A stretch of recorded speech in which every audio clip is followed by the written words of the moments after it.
Hi, everybody. Welcome to the Jon Myer podcast, powered by Myer Media. I'm your host, Jon Myer, and joining me today is two special guests. And I have to tell you, our topic is very fluid. We're here at AWS reInvent. We're talking not only skills, networking, upskilling, should you get into any of that stuff, maybe some tips, tricks about AWS reInvent, how to deal with this, and the community. You know what? I don't really know if we have a topic, but anyway, let's get to our guests in general. We have Alexis joining us from Megaport. Alexis, thank you so much for joining. Thank you for having me. We have the great, always a pleasure from HashiCorp, and oh my God, so many things. All good things. First of all, let's get started. Alexis, what's your role at Megaport? Sure. So I'm a global technical evangelist, and I just started 2 months ago. So still very new. Congratulations. Yeah. What does a global technical evangelist do? So I basically sit in between sales, marketing, product, and the community, and I help everyone work a little bit better together. I think that a lot of times things get lost in translation, so basically taking feedback from the community, making sure it's heard by the product team, and then helping to drive a technical message to sales and marketing to make sure that they are selling and marketing correctly. You know, sometimes our marketing teams, they get a little high level, and our customers are technical, we're technical, and I think it's important sometimes to just let that speak for itself.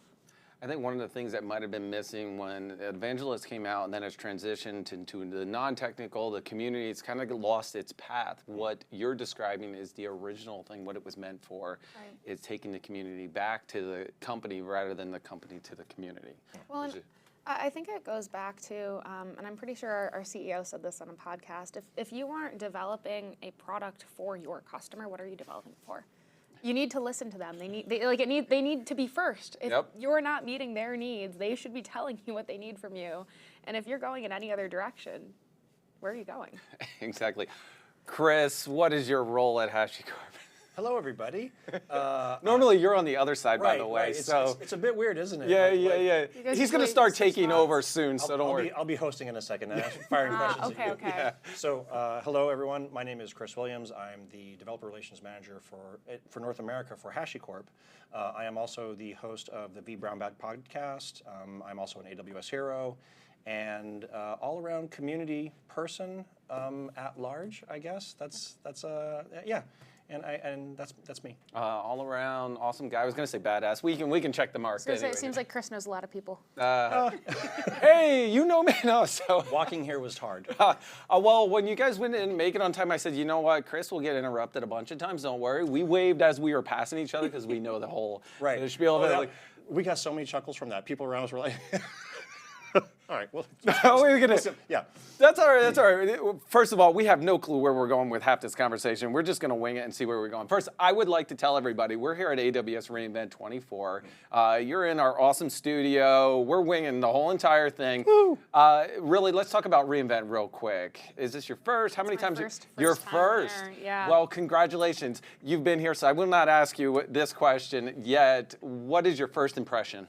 Man, I love tech conferences. I kind of graduated school in the middle of COVID, and I've been working remotely since. So any event where I can be around a lot of people is like heaven for me. So this is great. I love meeting different members of the community and just getting to shake people's hands, honestly. I think it's a lost art, and sometimes in technology, you know, we like to focus on the thing, and you can kind of lose track of the human connection.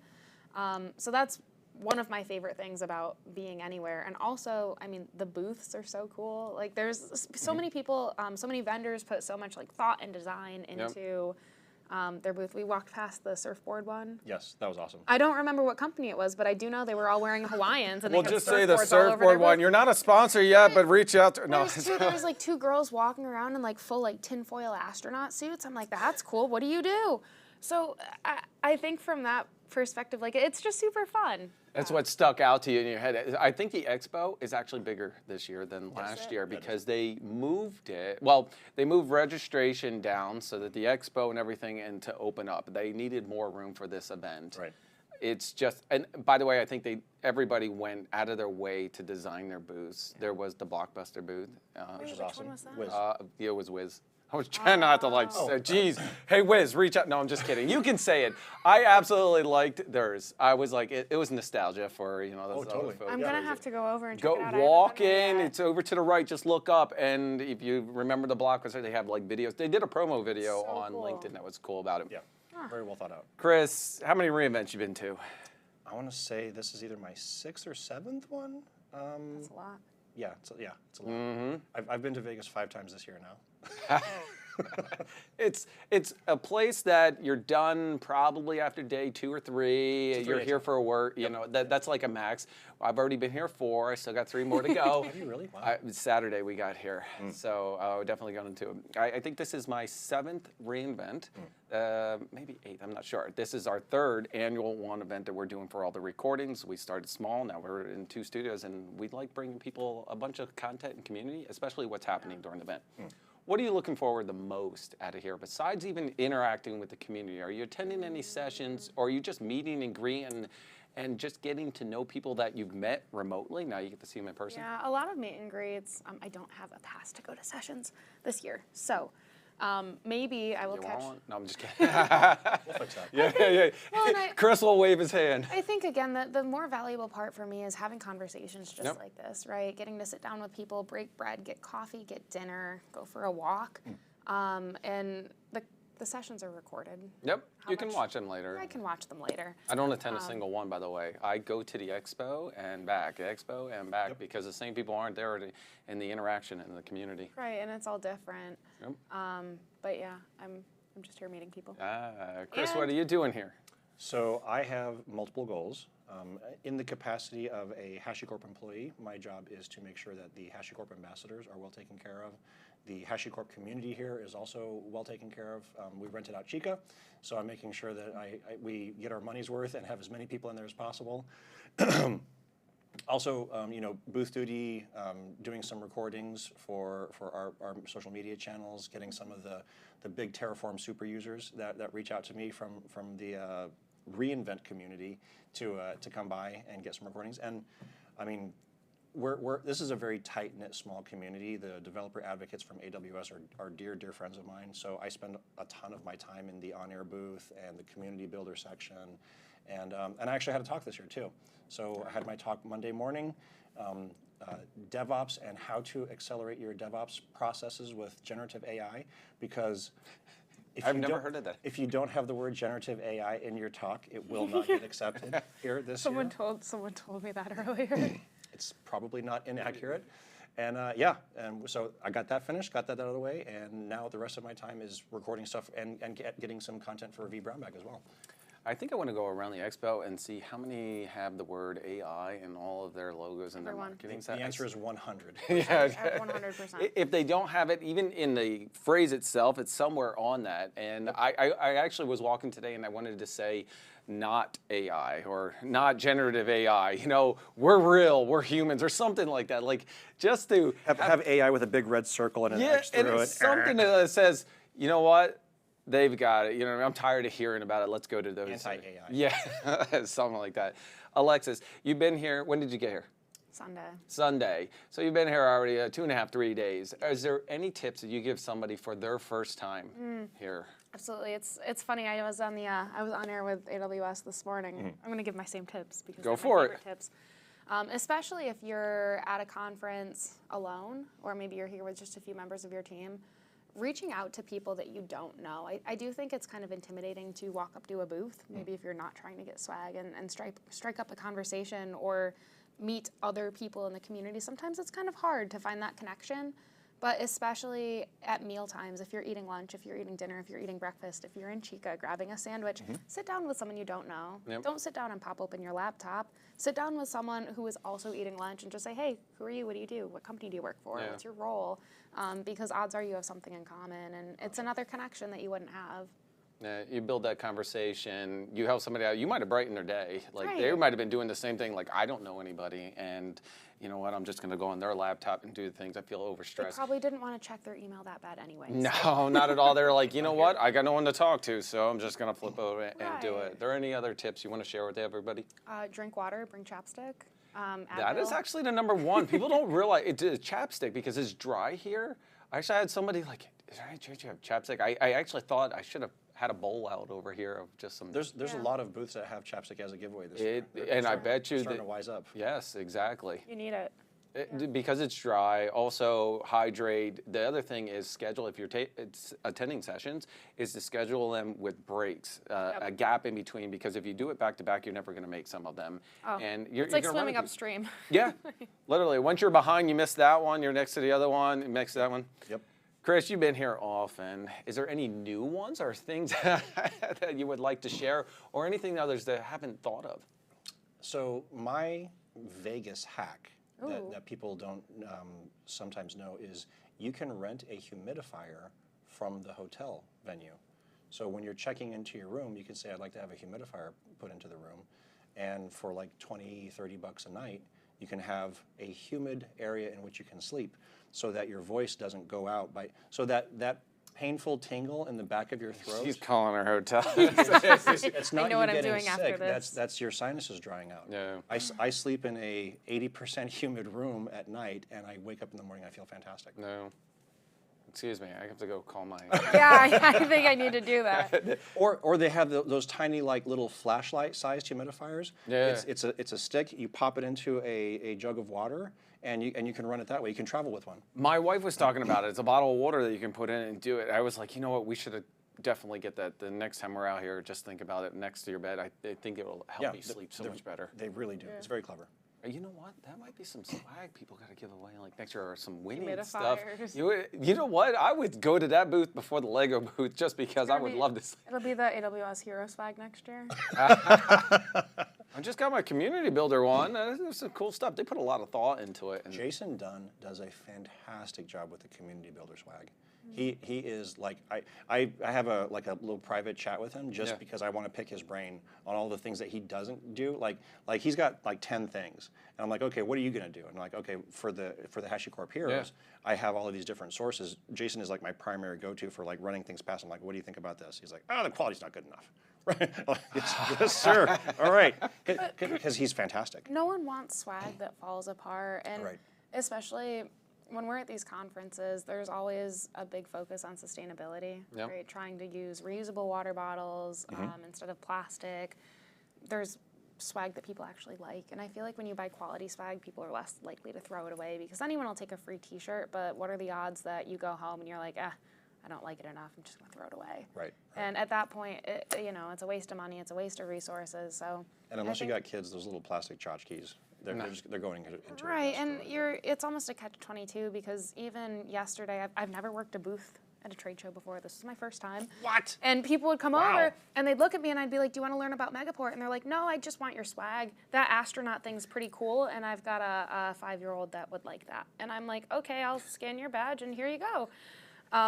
That's fine, too. I don't need to... At least they're honest about it. I mean, you know... And I don't have to, spend 2 minutes and, losing my voice to give a pitch when you just wanted the astronaut thing. But now you're getting a humidifier. But to your point, like giving away quality swag that people actually enjoy and hang on to. I mean, I've definitely received items from conferences in the past that still sit on my desk or I still use. Yep. Portable chargers mostly. Yep. Battery banks.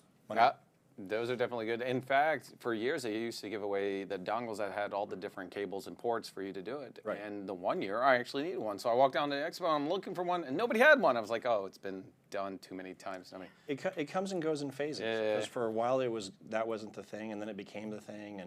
And for a hot second, stickers weren't the thing, but now stickers are back raging. Everybody wants stickers. And before you leave, grab some stickers on the thing. We will. So I think it would be so cool. Speaking of swag, I've been trying to get our team. I've been talking to our marketing team about doing this.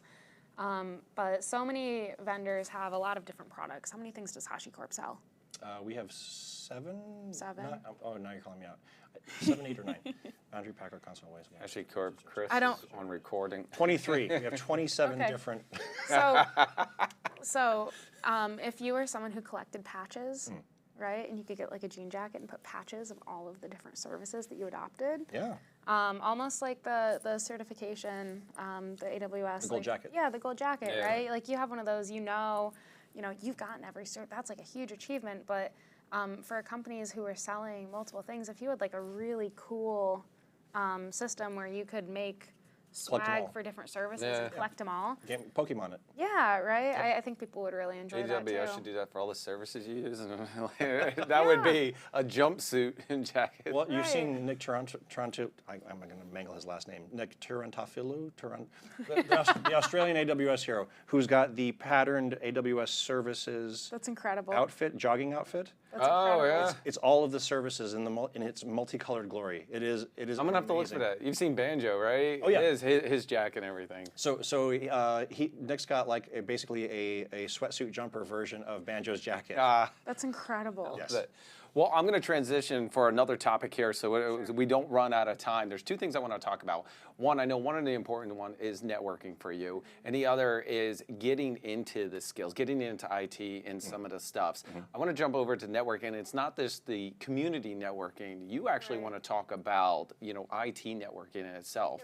Let's jump into it. What's so important to you? What do you want to share with everybody? Yeah, absolutely. Well, I really think that networking is the foundation, and I spend a lot of time on social media. I don't think that's a secret for anyone who knows me that's watching this. And when I look at the landscape of what's online today, there's a lot of kids who are literally choosing their career paths based on what they see online. If you ask a class of second graders what they want to be when they grow up, half of them say Mr. Beast. I want to be a YouTuber like Mr. Beast. I want to be an influencer. And obviously, as they get older, when they're juniors, seniors in high school, they're actually deciding on what they want to go to school for.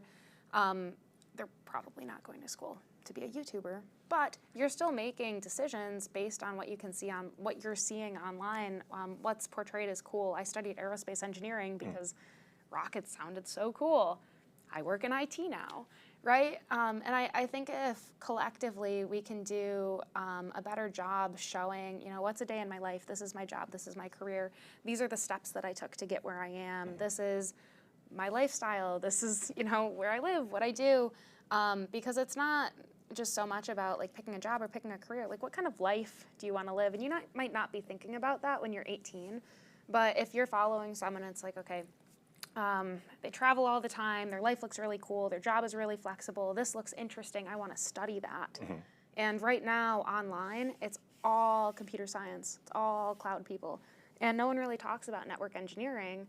But networking's the foundation to cybersecurity, to cloud, even it's not to programmability. Computer science is kind of its own island, right? But no one's really talking about it, and so that's kind of where I got my start. But I think it's super important because, again, when you're looking at a more advanced technical career like cloud or cybersecurity, people want to break into that, but where do you start? And networking's a great place to start. It's always the network. It really is. That was what we used to always blame it on. It's the network not working.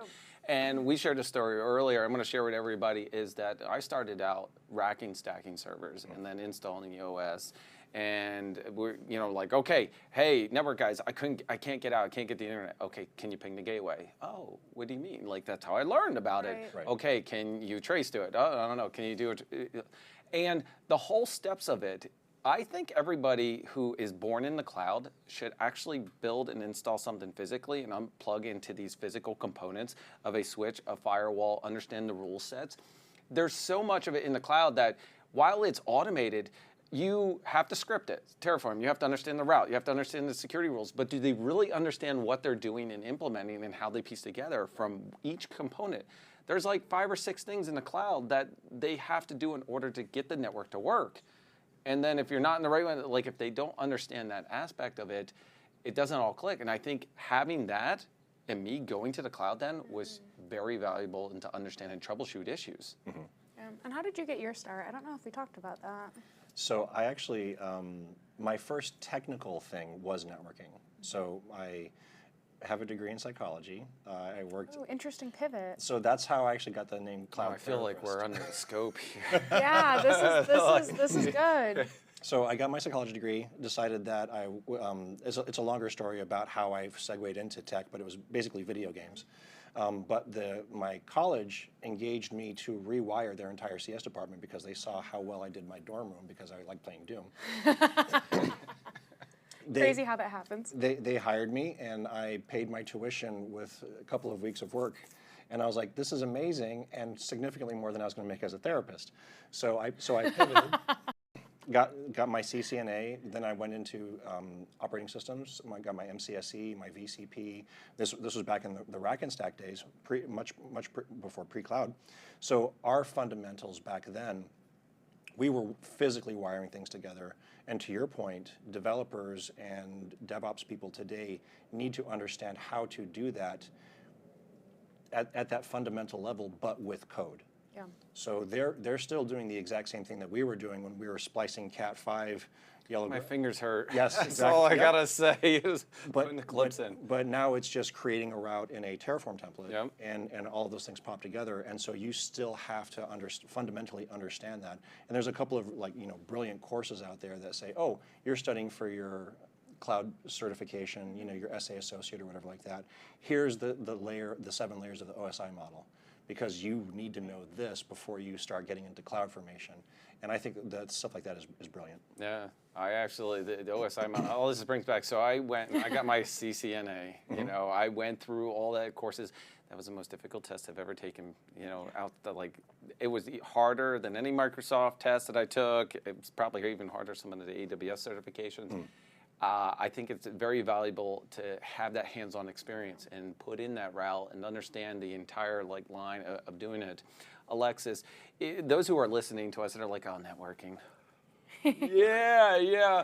And actually, they don't understand the value. I think every cloud engineer or engineer has to be a network engineer. Right. Because they're doing it. How do you encourage them to understand it more, to understand what they're doing? I can repeat what I see and not understand it, but then it might take me twice as long. How do you encourage them to understand networking more or even get into it? Yeah, it's funny. I have a lot of people ask me that online as well. They say, okay, well, I got my CCNA, now what? Or how do I get my first job? And I feel like part of it online, especially with getting your first job or understanding it more, something that helps me is teaching it back. Yep. Putting things in my own words, right? It's one thing to read a book and feel like you know it, get hands-on, feel like you know it, but when you can teach it back to someone and have them learn from what you're saying, I feel like that's what really cements it to me. Especially with how online things are today, platforms like LinkedIn. I've been encouraging people to build a digital portfolio of what they're doing as you're doing it, similar to your podcast or your blog or your community. Having somewhere that you can store the resources that you're working on, whether that's a GitHub repo, whether it's videos of you explaining your home lab, right? Yep. Or you studying for your CCNA, you can get much more exposure with that to help you find a role, because when you're putting that content out there, it's showing That's your resume. Yeah, it's Nobody a actually digital, looks at it. it's a digital resume, and that's the comparison I make a lot of times. When I go sit down at a restaurant, if we went to Chica, and they didn't have free food in front of me, what I would have done is pulled up Yelp and looked at pictures of the food.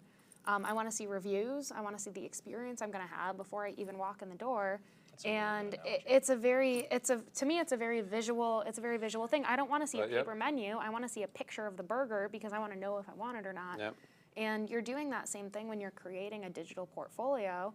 Someone, maybe they get 1,000 resumes for one position, but if they run across your profile and they can see, what kind of jokes you make, how you laugh, how you smile, how passionate you are when you're talking about something, you develop a much more personal connection with them. I've had so many people that talk to me and they're like, I feel like I know you even though I've never met you. And if you can develop that relationship, it really opens doors. And there's no better time to start than when you're starting, right? And building that up over time. You got to start somewhere. And you're like, well, I don't have that. Start today. That's 1 piece, 2 piece, 3, learn it and post it and share it. And in 30 days, you got 30 pieces of content that nobody ever knew. Now you have your experience. Chris, I'm going to flip that over to you. How do you encourage people to get into not only what you're doing in HashiCorp, but even get into tech, their skills? So the way that I got into Are you going to tell them to play Doom? No. Well, the public-facing side of it, to piggyback on Alexis, I created my blog because I wanted a diary for Chris Williams in the future, so that when I forgot how to do the thing that I wrote about, I could reference it in the future. In your own words. In my own words, to myself, to future Chris. I wasn't writing it for anybody. I wasn't worried about whether or not it was grammatically correct or anything. That came along later. But my first efforts were, dear Chris, in the future, don't mess this up because this is what you forgot last time. And that probably saved you 30 minutes the next time you went there and did it. Yep. I cannot tell you the number of times I've Googled something, forgetting that I wrote an article about it, and then it came up in the... You're like, hey, I know this guy. Incredible. And so I just did that, and it snowballed into this today with getting invited to do vBrownBag 8 years ago, starting the user groups and things like that. I was passionate about technology. I wanted to learn about it in public, and I did that, and it just kind of snowballed into the things. Yeah. I like how it turned into something you weren't planning to, and now... Absolutely not. Yeah. No, this entire thing was just an inadvertent series of stumbles. I mean, that's how I ended up in tech too. Yeah, I was supposed to be an aerospace engineer, and now I'm here. But you gotta take whatever door opens. Like, don't be afraid to make a pivot. Follow your interests. Talk to people about things that you care about, and see if they care about them too. Yep. That's kind of how I found my job at Megaport, right? And you just never know where things are going to take you. So being open and, again, just following your passions. Yep. It sounds corny, but... Not at all. In fact, if you were to ask me 3-4 years ago, would I be doing this? Would I be doing media? COVID hit. I worked for AWS. Was doing IT, doing everything, getting down into it as a systems architect. Yeah. And I would always. So I worked for a lot of content creating companies. Linux Academy. We created tutorials, all that other stuff. It was pretty cool. I got to actually walk people how to do things. And then, people wanted to connect. And I was like, you know what? Hey, listen, I reached out. I was like, you guys want to jump on something? And some well-known people actually said, yeah, let's do it. And I'm like, oh, crap, man, what are we doing? So I did my first webinar and recording with Jeff Barr and Corey Quinn. Yep. I was sweating bullets. We did a 3-part series. I was freaking out. I was like, what? I am now 208 episodes on my podcast, multiple content, everything. I told my kids I would never be on YouTube. And here you are. And here I am. That's an awesome accomplishment. Never say never. And I found something I was good at is the conversation piece of keeping people driving onto the topic, engaging, just having fun at it, where we're not totally scripting anything. I mean, you're okay. Yeah. Oh, God. I keep getting second best around here. So. As soon as we turned the cameras on, Jeff went with his podcast voice. I was like, oh. Did you like that? Yeah. So, hey, everybody. How you doing? You started the whole intro, and I was like, oh, okay. There we go. Game face. Let's do this. I've actually had people say that, like, where we talk normally, and all of a sudden it's on there. It's like, oh my, yeah. where did that come what from? happened? Yeah. Who is this? We were so chill, and now it's not chill. Oh, it is chill then. Like that's the intro, and then and we'll wait for the outro on that. And speaking of that, I'm gonna wrap things up. Alexis, speaking of outro. Do you do any editing on this? Yeah. We fix it in prod. Well, actually, we're not fixing any of this because this is the way it's going. I thought you were about to be like, it's live. Oh, we did click that. I forgot to tell you. The red light? Yeah, we yeah, the whole time. We're on LinkedIn and YouTube all the time. Actually, I was going to ask if you guys wanted to. We could click that one. We should have. Did you catch me picking my nose?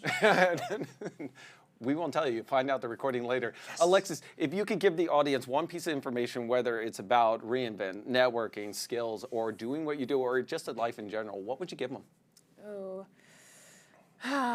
talk to people that you don't know about things that you care about, and follow your passions. She's like, damn, put me on the spot. Chris, you had about 10 seconds to think about this same question. I love that you've been asking her questions first because it gives me a chance to stew on right? them. What is this? Totally unfair. You've been doing this a while, so like, you know. This is reInvent specific, get to the expo hall floor, look at things that you don't think that you want to look at.